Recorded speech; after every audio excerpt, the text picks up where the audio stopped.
네, 요즘은 난방 연료로 가스나 석유, 전기를 많이 이용하지만요. 아직도 겨울이 되면 연탄 난로를 쓰다가 변을 당한 안타까운 소식이 종종 들려오곤 하죠. 오늘 재구성할 판결도 처음에는 아주 전형적인 연탄가스 중독 사고처럼 보였습니다. 사건은 경기도 안양에 있는 상가 건물에서 아들이 연탄가스를 마신 것 같다는 119 신고 전화가 걸려온 지난 2010년 2월로 거슬러 올라갑니다. 신고자는 연탄가스를 마신 40대 남성의 어머니였고요. 이 구급대가 현장에 도착했을 때 이미 이 남성 숨을 거둔 상태였습니다. 전형적인 연탄가스 중독 사고처럼 보였지만 치명적인 연탄가스가 나올 줄 알면서도 연탄난로의 덮개가 열려 있었다. 이 점이 우선 석연치 않았고요. 또 숨진 남성을 부검한 결과 몸속에서 치사량의 80배가 넘는 수면제 성분이 검출되면서 경찰은 이 남성의 죽음이 사고가 아닌 범죄로 확신하고 본격적인 수사에 들어갔죠. 이 40대 남성을 죽음에 이르게 한 사람 과연 누구였을까요? 그리고 그의 죽음에는 어떤 비밀이 감춰져 있을까요? 판결의 재구성에서 확인해 보시죠.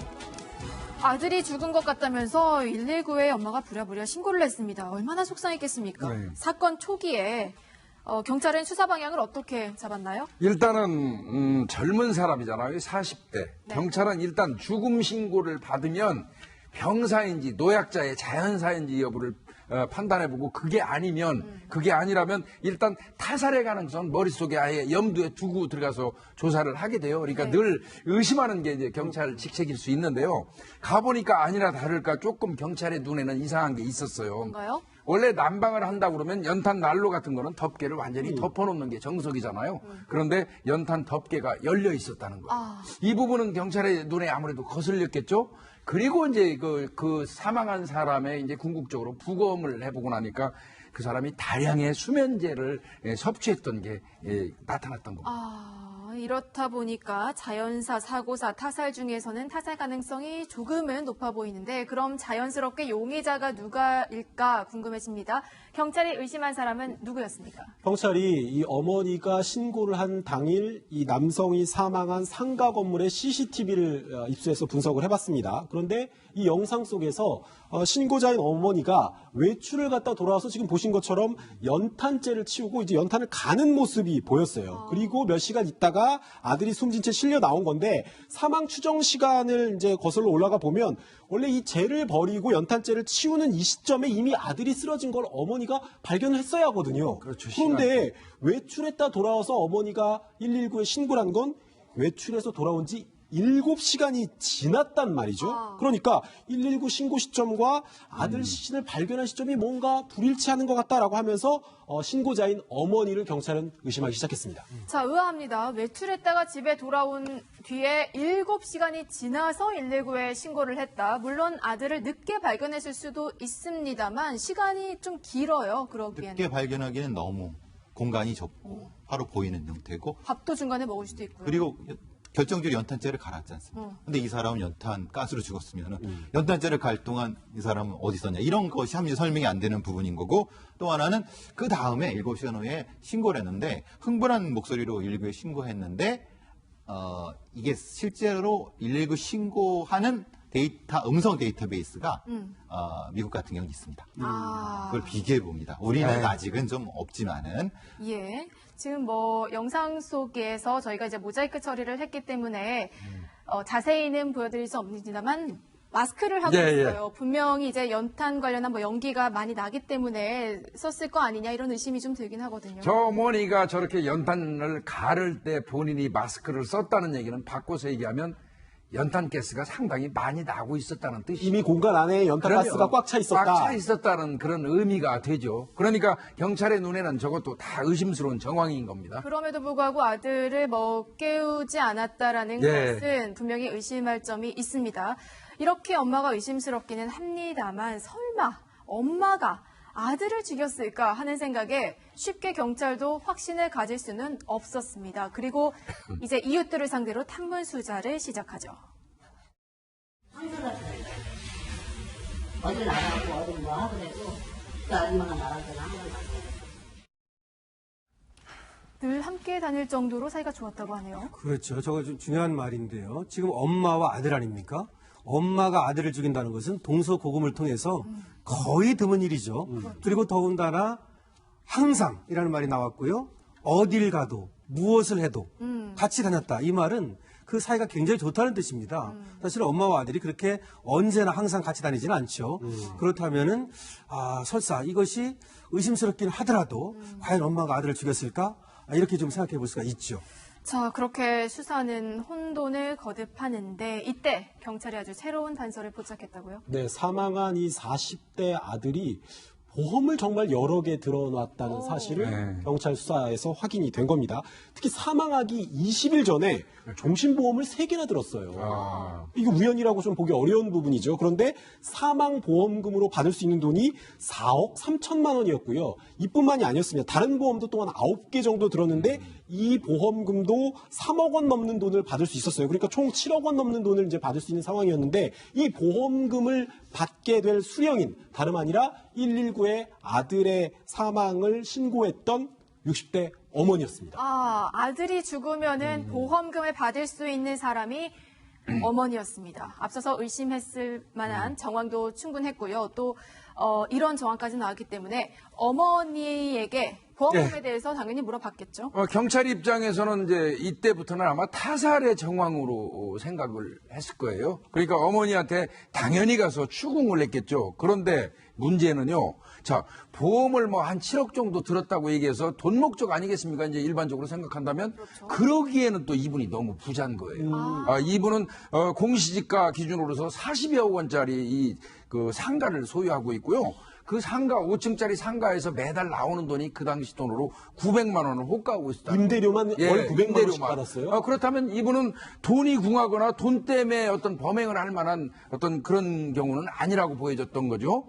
게다가 또 이제 생명보험 관련해서 이분은 그런 얘기했어요. 나 그거 돈 뭐 있을 만큼 있는 사람이지만 재테크 차원에서 내가 생명보험에 들은 것이다. 이렇게 적극적으로 변소를 하니까 경찰 입장에서는 다른 직접 증거를 찾지 않으면 어려운 입장에 처한 겁니다. 참 애매해집니다, 변호사님. 이때 뭐 직접적인 증거가 나온 게 있나요? 예, 이제 찾기 시작했죠. 보험금이라고 하는 것은 수상하긴 하지만 정황 증거에 불과하니까요. 근데 아까 그 수면제를 80배, 그러니까 일반적으로 복용량의, 일회 복용량의 80배가 검출됐다 그러지 않습니까? 그러면 그 수면제가 어디서 구입을 했고 이걸 이제 밝혀야 되겠죠. 그래서 이제 그걸 밝히기 시작했습니다. 그래서 그렇다면 혼자 이 80배나 되는 양을 구입했겠는가? 누가 공범이 있어가지고 사다 준 것은 아닌가? 이렇게 이제 의심을 하고 여기에 대해서 수사를 시작했습니다. 수면제는 자칫 이제 환각 증상을 넘어서 범행 도구로 쓰일 수가 있기 때문에 의사가 처방을 할 때도 굉장히 극소수만 극소량만 이제 처방을 하는데 80배가 넘는 양이 한 사람의 몸에서 나왔다. 사망한 남성이 산 건가요? 아니었습니다. 이 경찰이 이 수면제가 어디서 왔나 그 경로를 추적하는 과정에서 숨진 이 40대 남성의 어머니가 아들의 사망하기 2주일 전부터 인터넷으로 수면제에 관련해서 검색한 기록을 확보한 거예요. 엄마가 산 거예요? 네, 엄마가 이 수면제에 대한 기록을 검색을 했는데 실제로 산 사람은 또 따로 있었습니다. 이 여성에게는 숨진 이 40대 아들 외에도 또 다른 아들과 며느리가 있었거든요. 그런데 이 아들 내외가 서울 그리고 경기도 안양 심지어 강원도 평창까지 가서 수면제를 다량으로 구입한 사실을 확인을 한 거예요. 처음에는 뭐 불면증이 있어서 샀다 이렇게 얘기하는데 강원도까지 가서 이렇게 다량으로 살 이유가 없지 않습니까? 게다가 이 며느리가 그러니까 또 다른 아들의 며느리가 보험 설계사라는 사실까지 확인한 경찰, 어머니와 또 다른 아들 그리고 이 며느리가 이번 사건에 깊숙이 연루돼 있다. 범인일 가능성도 있다라는 확신을 갖게 됐습니다. 의심을 넘어서 이제 확신까지 왔습니다. 하지만 이제 수면제를 산 사람들이 내가 먹으려고 처방받았다 이렇게 얘기를 하고 지금 어머니도 의심은 가지만 구속할 만한 증거가 명확하지 않으면서 이 사건이 범인을 잡지 못하고 미제로 남을 뻔했습니다. 그리고 한참 지나서 재수사가 시작이 됐죠. 그런 어떤 객관적인 현상들이 저희가 포착이 되거든요. 그래서 약 한 사망 1개월 전부터는 살해를 결의했을 걸로 판단하고 있습니다. 위원님, 예. 뭔가 새로운 정황이 뒤늦게 나왔나 보네요. 그러니까 이제 일선서에서 수사를 진행하다가 직접적인 증거를 확보하지 못하니까 경기경찰청 광역수사대로 넘어갔던 것 같습니다. 네. 좀 더 이제 좀 넓은 범위의 수사 이 주체가 정해진 거죠. 거기에서는 이제 제일 중요한 거 이 사건에서는 만약에 어머니가 살해를 했다면 살해를 할 만한 동기가 합리적으로 도출이 돼야 되겠죠. 예, 그래서 이제 그 조사를 하다 보니까 충격적인 사실 몇 개가 나옵니다. 뭔가요? 이 40대 사망한 아들이 알고 봤더니 친아들이 아니었다. 신하들이 이 여성의 양아들이었다. 양아들. 그 다음에 그걸 넘어서서 그 두 사람은 아들과 모자 관계가 아니라요. 예. 내연 관계였습니다. 네. 내연 관계로 그 한 집에 살고 있었던 것입니다. 아니, 60대 여성이 예. 아들이라고 생각하고 살았던 그 남성이 알고 보니까 내연남이었다고요? 네. 아니, 나이가 그러면 차이가 얼마나 났던 거예요? 20년 난 거죠. 20년, 예, 예. 60대 여성, 그리고 40대 양아들이 알고 보니까 내연남이었습니다. 굉장히 충격적인데, 이 두 사람은 어떻게 만나게 됐나요? 이 60대 여성이 이제 이혼을 한 상태로 골프를 되게 취미로 즐겼다고 해요. 자산가니까 돈도 많고. 그런데 사건이 있기 한 8년 전쯤에 골프장에서 이 사망한 남성을 만난 겁니다. 자신보다 한 20살 정도 이제 나이가 어린 연하남이었는데 이후에 내연 관계로 발전을 했고요. 2년 만에 양자로 들였어요. 그런데 이제 왜 양자로 들었냐? 함께 이제 집에서 늘 같이 지내고 왜 밖에 나갈 때도 늘 꼭 붙어 있었다 이런 주변 이웃들의 진술이 있었잖아요. 예. 혈연 관계도 아닌 사람이 나이 차이도 많이 나는데 한 집에 살고 늘 붙어 다닌다. 이웃 사람들의 이제 시선이 이제 좀 의식되다 보니까 그럴 바에는 내연남이지만 공식적으로 같이 붙어 다닐 수 있는 어떤 핑계를 만들 수 있게 양자로 입적을 한 거죠. 양자로 들였던 거죠. 이렇게 결심을 할 만큼 둘이 굉장히 애틋한 관계였을 것 같은데, 그러면 그렇게 쭉 이제 남편이 사망할 때까지, 내연남이 사망할 때까지는 행복하게 살았던 건가요? 근데 이제 이 40대 돌아가신 분이 사실 이전부터 여자 관계가 있었다고 합니다. 여자 관계요? 네, 여자 관계. 그러니까 이 분, 60대의 분 말고 있었던 거죠. 그리고 일부 이제 그 내연 관계에 있을 때는 잠깐 주춤했다가 그 다음에 다시 여자 관계가 또 사이가 틀어졌겠군요. 그러니까 많이 틀어졌겠죠. 그러니까 그러면 이 상황이 이 둘 사이가 어떤 관계인지 사실 앞부터 다시 한번 검토해봐야 되는 상황이라고 보여질 수도 있습니다. 이 상황인 부분에 대해서는. 네. 그러니까 근데 어쨌든 결과적으로는 걷잡을 수 없이 악화됐고 폭력적인 상황이었고 여러 개의 상황에서 상당 부분 그러니까 이제 안 좋아지고 뭐 손찌검도 하고 이런 상태니까 여러 가지 동기가 조금씩 생기는 상황이었죠. 그러니까 이 60대 여성은 어쨌든 숨진 40대 여성이 자신에게 폭행도 휘둘렀다. 이렇게 경찰 조사 과정에서는 진술을 했던 거죠.